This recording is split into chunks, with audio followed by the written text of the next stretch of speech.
Every road tells a story. Some tell stories of explorers, some tell stories of pioneers, and some simply remind us to slow down and enjoy the journey.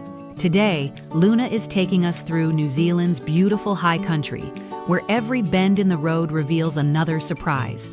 From peaceful lavender fields and historic farming communities to mountain passes carved by ancient glaciers, this is a part of the South Island that many travelers simply drive through. By the end of today, I think you'll understand why this has become one of my favorite road trips in all of New Zealand. Our first stop couldn't be more different from yesterday's mountains. Welcome to the Wānaka Lavender Farm. The moment you step out of the camper van, the air changes completely. Rows of vibrant lavender stretch across the property, and the gentle hum of thousands of bees tells you this place is very much alive. The name lavender comes from the Latin word lavare, meaning to wash, because the Romans used it in their baths more than 2,000 years ago. Today, it's famous for its calming scent, delicious honey, and attracting millions of bees during flowering season. I didn't expect flowers to smell this good. Neither did the bees. They've been coming here ever since. Leaving Wānaka behind, we crossed the historic Red Bridge over the Clutha River. This steel bridge opened in 1915, replacing an old ferry crossing that farmers once relied on. The red color wasn't chosen to stand out. It was originally painted with red oxide, one of the best ways to protect steel from rust over 100 years ago. Sometimes the things we think are decorative actually began as practical solutions. Soon we arrive in Tarras, one of those little country towns where life moves just a little slower. The cafes smell of fresh baking.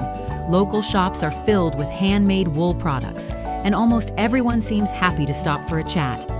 The village takes its name from Tarras water in Scotland, reflecting the heritage of many early settlers who made this rugged landscape their home.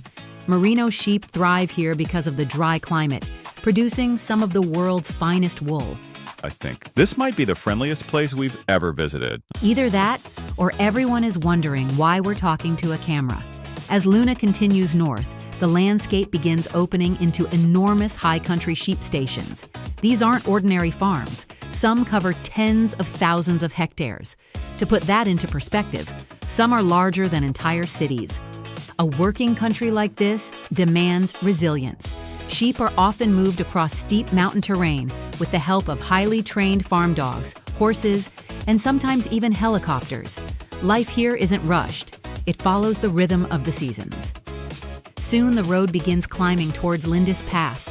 At just under 1,000 meters above sea level, it's the highest point on New Zealand's South Island State Highway network.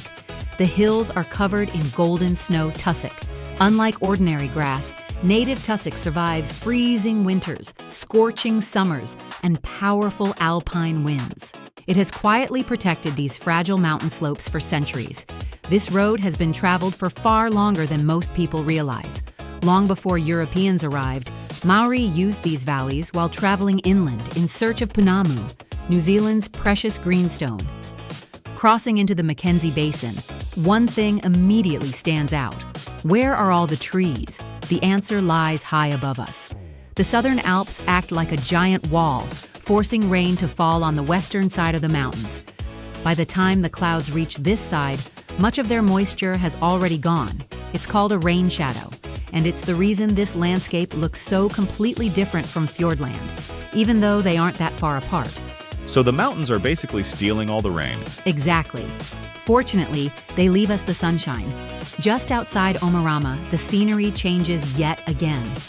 Towering walls of clay rise high above us, like the ruins of an ancient city.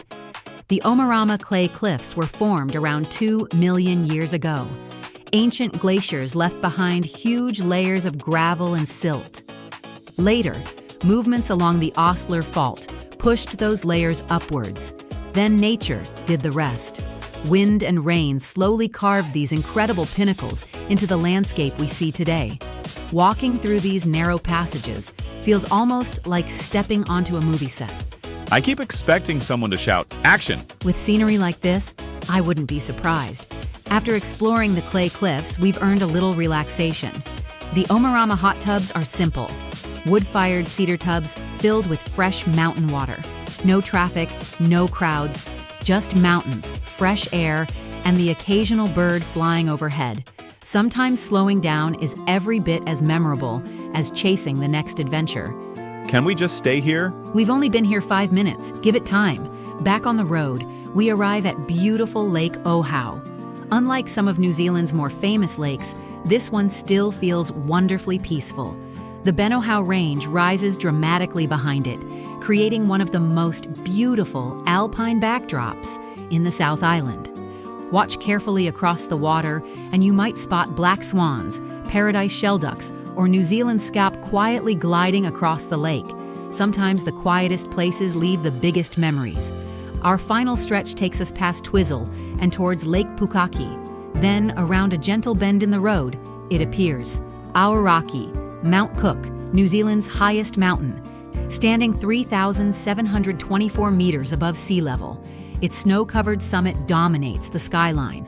On calm days, the reflection across Lake Pukaki is almost perfect. It's one of those moments where everyone becomes strangely quiet, not because there's nothing to say, but because some views simply speak for themselves. I think this might be the best view of the whole trip. And that's saying something. Today reminded us that not every unforgettable adventure begins at a famous landmark.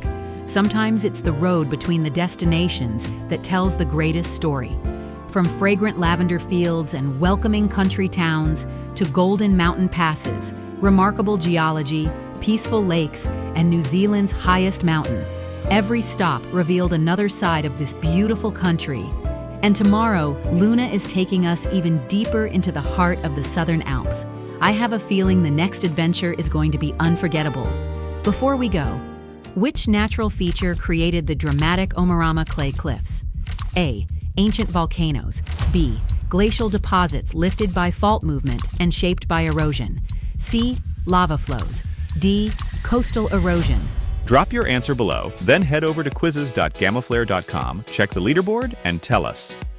Which stop would you choose first? The Lavender Farm, Lindis Pass, the Clay Cliffs, or Lake Pukaki? Personally for me, it was the warmest one. We have a winner, and I am not being chill about it. Someone just took that leaderboard apart like it was light practice. Moves were intentional. Timing was locked.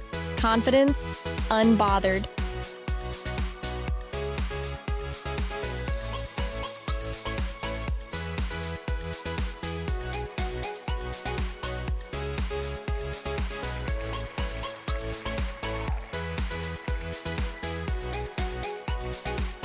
Big congrats to our champion. You absolutely showed out. Your notification is about to land quicker than a live patch update. Keep an eye on your comments. We'll grab your details and get that prize moving your way. Smooth process, zero chaos. Didn't see your name this round? Don't switch tabs on us. This isn't a one-off highlight. It's an ongoing storyline, and the next chapter is about to drop. Fresh reset, clean board, new energy, so power up those fingers, because the next spotlight, it might land right on you. No hesitation, no slow reactions, no watching from the sidelines. Stay bold, stay sharp, stay locked in. Let's see who takes it next.